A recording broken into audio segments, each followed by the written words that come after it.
Live from downtown Vancouver at the Vancouver Film School campus, it's time for EP Live. Hey, welcome to EPN. My name is Victor Lucas, and we bring you the latest in everything cool every single day, and it is fantastic to see you here. Happy Friday, everybody. I'm bringing up my email there by accident.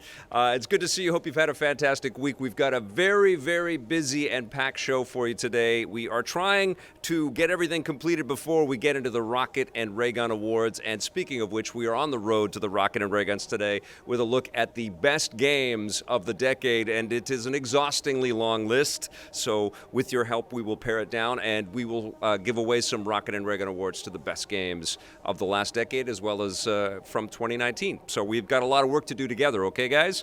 But first, we have a rundown to get to, and this one is dedicated to D-Side Botham, who says he appreciates my hard work. I found you from the Happy Console Gamer channel and have been watching EPN for a while now. Thank you so much. This rundown is all yours. Death Stranding is about to get a little less frustrating to play. The game's first big update has been unveiled, and it's coming with two big changes that players have been demanding. The first change is that the massive packages on your back will now become semi-transparent at certain times, so they don't cover up and hide the world around you. The second change is even better. You'll now be able to delete in-game vehicles when they block the entrances to buildings, which is something ne'er-do-wells have been intentionally doing as a way to grief other players. This is something that developers didn't intend, and obviously makes the game even more frustrating than it was meant to be. The update lands in mid-December. I didn't have any issues where I had a vehicle blocking my path or anything like that, but I think it's pretty cool that you can delete stuff that's in your way for sure, and you know, anything to make it easier to traverse in this world is appreciated. Thank you, Mr. Kojima and the whole team over there, Kojima Productions. But I have to be truthful. I'm done with Death Stranding. I might come back if there's some cool DLC or something like that. But I paid my penance with that game. I finished it. I did all of my journeys through that game. I connected cities together, and I brought the United Cities of America back together. And I'm very proud of that fact. But yeah, it's time for me to be playing other things out there and get into the Rocket and Ray Gun spirit for sure. All right, now Disney is shrinking things down a bit with a tiny new project. A big screen reboot of the classic film Honey, I Shrunk the Kids is on the way, and according to the Hollywood Reporter, Disney is developing the new film with Josh Gad set to star. I love that guy. And best of all, the original film's director Joe Johnston is in talks to direct once again. Love him too. The first film came out in 1989 and was followed by a series of theatrical and straight-to-video sequels, but the new movie will be the first one made with Joe Johnston's involvement since the original.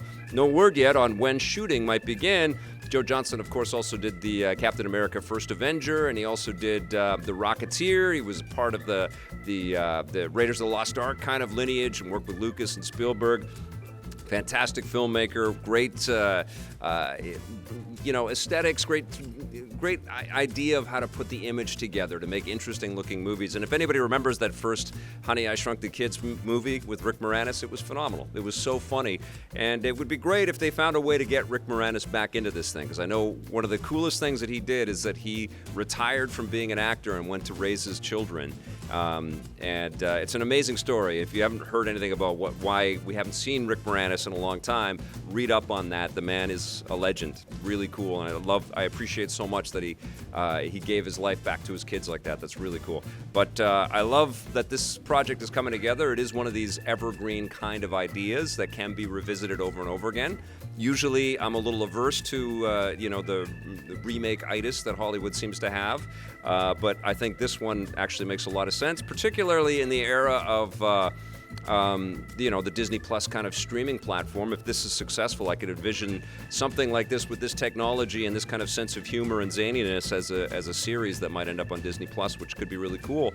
And I've got another little side note. I just read that they're making an Aladdin live-action spin-off show on Disney Plus with the actor that played the prince, with the crazy accent. I forget what his name is, but they're going to do a whole side story thing. Just read that today, and it's kind of a wacky idea, but it shows that Disney Plus can go off on a bunch of different tangents. Now, speaking of streaming services, Netflix is finding the world of organized crime to be very profitable. The new Martin Scorsese mafia movie, The Irishman, was streamed by more than 17 million people in its first 5 days of release on Netflix. This makes it one of the most popular Netflix original movies yet. Netflix stepped in to finance the film after it was rejected by all the traditional movie studios, probably because most people wouldn't go to the theaters to watch a 3.5-hour-long movie these days, at least not in wide release, but that doesn't mean that they won't sit and watch it at home. Netflix doesn't just want The Irishman to win over audiences, they also want it to be the first streaming platform to win a Best Picture Oscar, so we'll have to wait and see if that happens. I think there's going to be a lot of buzz for this movie with the Academy Awards. There's some incredible work in this movie. I've seen people actually comment on my review, which you can watch on the channel here, saying that it's not Scorsese's best and it's not as good as Casino or Goodfellas and stuff like that. And, you know, all of that stuff is clearly subjective, but one of the things that this movie does that a lot of the other films that he's done don't quite reach is that we see these characters age through a vast chunk of time and through the use of the de-aging technology. And you see what happens with these people that survive the heinous acts that they create and the loneliness. And you start to, I don't know, there's this melancholy kind of empathetic vibe associated with the movie, which is kind of refreshing. You know, it's kind of like, There's a glamour to all the mafia stuff that Scorsese has done, but The Irishman kind of paints the picture of the repercussions, and I thought that was some really, really good work. And, you know, the loneliness and the sadness in especially De Niro's eyes by the end is just heartbreaking. But he made some poor choices, and it's all based on real stories, which is crazy. All right, now, Joker is such a hit that it's starting to make other supervillains a little more evil. The next Venom movie might have an R rating following the blockbuster success of the R-rated Joker movie. Speaking with Cinema Blend, producer Matt Tolmach says that they're thinking about making the upcoming sequel a little more violent and edgy thanks to the success of not just Joker, but other R-rated superhero movies like Deadpool and Logan, which have shown that audiences have an appetite for R-rated superhero adventures. The Venom sequel is currently in pre-production and will hit theaters next year. You know, I didn't hate the Venom movie, and I was surprised that I didn't because it looked insane. And it is insane, but there's an entertainment value in that. Tom Hardy threw himself into the role, literally and figuratively, and he had a good time with it. He recognized the campiness that was available to him, and he went for it. But yeah, there's a lot to build on there, and presumably they're going to work Tom Holland's Spider-Man into this because Sony is definitely going to flesh out the Spider-Verse in some interesting ways. So hopefully it's a better movie, you know, with better stakes and bigger stakes and more action. But it sort of works with stuff that's been going on with the MCU in a way, even though it won't tie into that. And it'll be weird if it's R-rated, but, you know, Logan was R-rated and it worked fine with its connections to the X universe as well. So, yeah, these are interesting days, but people often express their exhaustion with the superhero genre, but the superhero genre is really a mesh of many, many different kinds of genres. There's many different ways to approach this content and approach these stories, as is evidenced by the millions of comic books that have been made since Superman made superheroes big in the 30s. So there's lots of ways that these filmmakers can broach this subject matter and make interesting content, and audiences, as Joker just showed, will show up for that. So the first Venom was big, and I think Venom 2 has the propensity to be even much, much larger. All right, you guys, that is our rundown for today. Let's take a look back at this day in Everything Cool.